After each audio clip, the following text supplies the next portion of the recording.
Bro, here we go. Lauriam full throttle unleashed.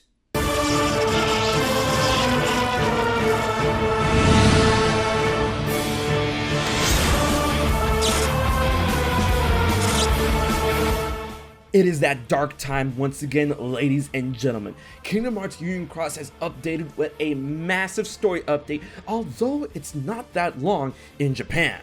And here, the consequences of the actions of the darkness have finally reached a breaking point when it comes to the disappearance of Strelitzia, the Union leaders, and her brother Lauriam. And with the infighting and distrust already seated within the Union leaders, a confession made by Ventus strings together the dark future that awaits us for certain characters when it comes to that beyond that of Union Cross, Kingdom Hearts ReMind, Melody and Memory, and the overall Phase 2 of Kingdom Hearts, and reminds all of us once again that Lauriam is destined to become the graceful assassin.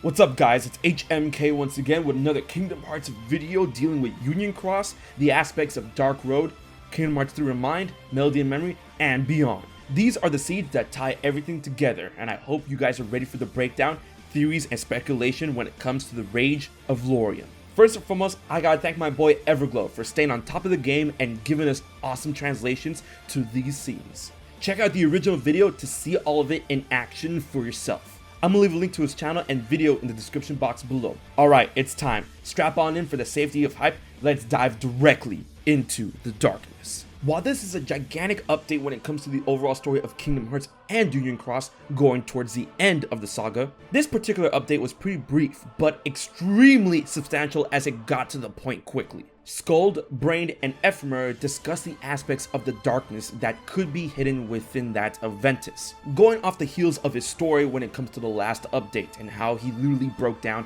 when he couldn't really answer why Master Ava decided to give him a Union Leader book, make him a Union Leader over in the secluded Dark House, the same place where Strelitzia met her end. They're trying to figure out the motives of the darkness and why they decide to do this and that, and if it's hiding in Ventus this whole time, then what is its next move? Because obviously they're putting together the notion that a darkness is literally among them within Ventus. While Brain believes that any one of them could be a target at any time at this point, it's probably going to come out in the open and start to get on the move for its next phase of plan. It is at the end of this theorization that he comes to the conclusion that the darkness probably already got to Strelitzia, thus explaining her disappearance. And with Murphy's Law doing God's work, who would come in but Lauriam himself? While he's still battered and bruised from his encounter with Maleficent, he shrugs off Skuld and Ephemer's concerns in order to come to Brain's face. He literally limps on over to confront Brain and gives him the old death grip, but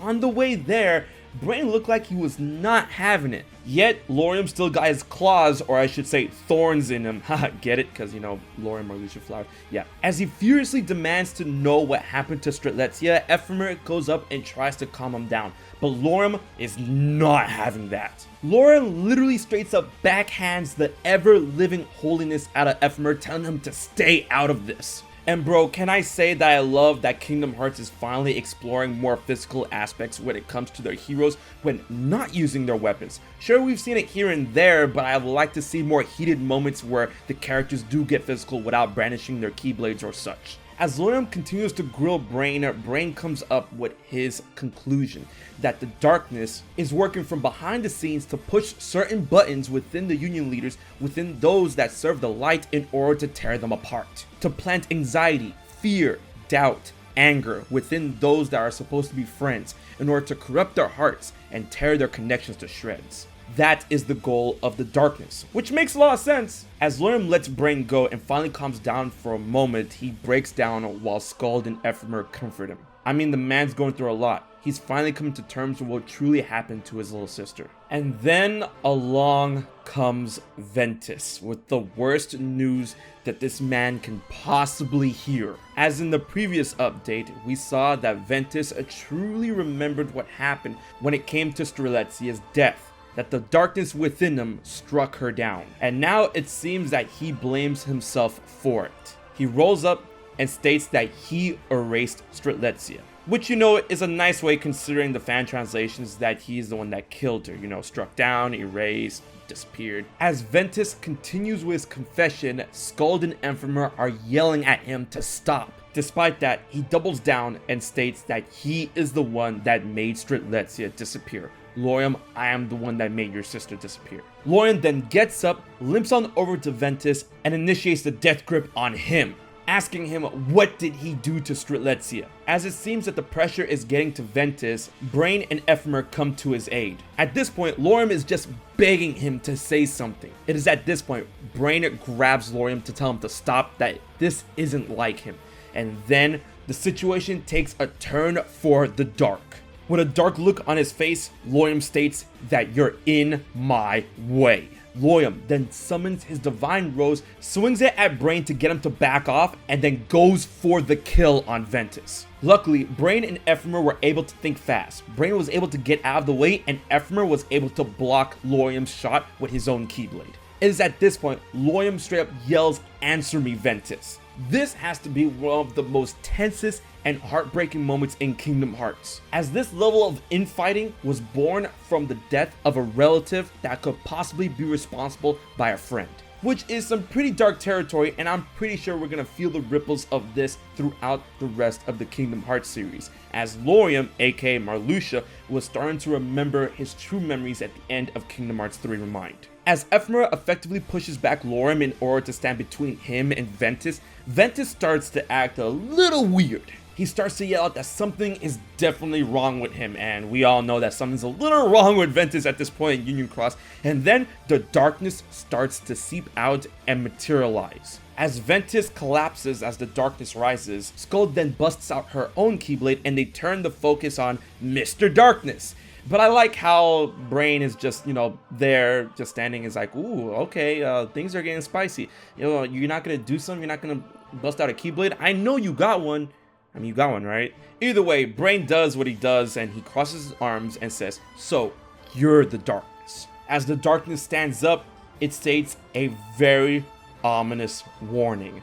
So you finally realized that we exist. As this brings the update to a close, this is crazy for a number of reasons. So thanks to recent updates when it comes to the story of Kingdom Hearts, we've come to understand that there are beings that I like to call the cognitive darkness, which the Master of Masters has hinted about, that look just like humans back in the day when the Keyblade War was fought during his time as a child. And that these beings of darkness are able to act, plan, and move on their own, even speak. As we've seen that the darkness is responsible for helping Maleficent and taking down Strelitzia. And then when you look at the other side of the coin, in Kingdom Hearts Dark Road, we saw that young Xehanort was able to see something akin to that of the cognitive darkness behind the Queen of Hearts when visiting Wonderland. So when it comes to the association of the element of darkness and the beings known as Heartless, the cognitive darkness that I like to call them, are a separate entity altogether, something even more powerful and intellectual than those. And as we've seen, these beings of darkness are able to hide within that of the hearts of people. As Skuld, Ephemer, and Brain were speculating on how long the darkness has been watching them and how long the darkness has been seated inside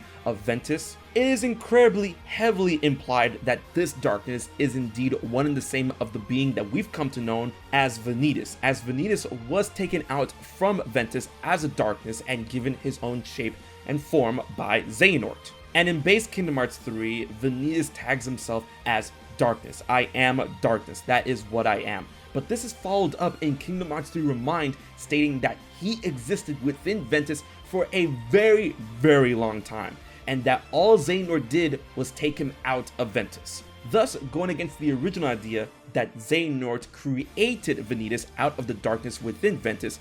Rather, he unleashed Vanitas from Ventus. But of course, Vanitas was a name that Xehanort gave to this darkness, so at this point in time, this darkness will not come to refer to itself as Vanitas, and we're probably not going to get a direct confirmation when it comes to this connection until a possible future story update or a future Kingdom Hearts game that deals with Ventus and Lauriam. Either way, this history and revelation really does set up the possibility of who we have to face in the future of Kingdom Hearts when it comes to the darkness. We don't have to face the element of darkness, the Heartless themselves. We have to face beings that are darkness. the cognitive darkness. And it seems that Union Cross, Dark Road, and even Birth by Sleep with the advent of Ventus has been setting this up for a while now. And with Ventus down for the count and our heroes face to face with the darkness, we will possibly finally learn the plan that the darkness has put into motion and the reason why it decided to take down Strelitzia. And with that, the fate of the Union leaders, including that of Ephemer, Skald, Brain, Ventus, and Lauriam, may truly become clear. This was a crazy one, ladies and gentlemen. I hope you guys enjoyed the video and I hope you guys learned a lot. I am ready for where Kingdom Hearts is going to take me, and it's going to be a bumpy ride. If you enjoyed the video, please like, share, favorite, and most importantly, subscribe to HMK as I post Kingdom Hearts content every week. Big thanks to my Patreon supporters for making this video happen. If you want to find out how you can support HMK for just $1 a month, check out my info in the description box below. And be sure to leave a comment on what you think. Alright guys, until the next video, this has been HMK, and I'll check you guys later. So you haven't subscribed to HMK yet? Don't piss Xemnas off.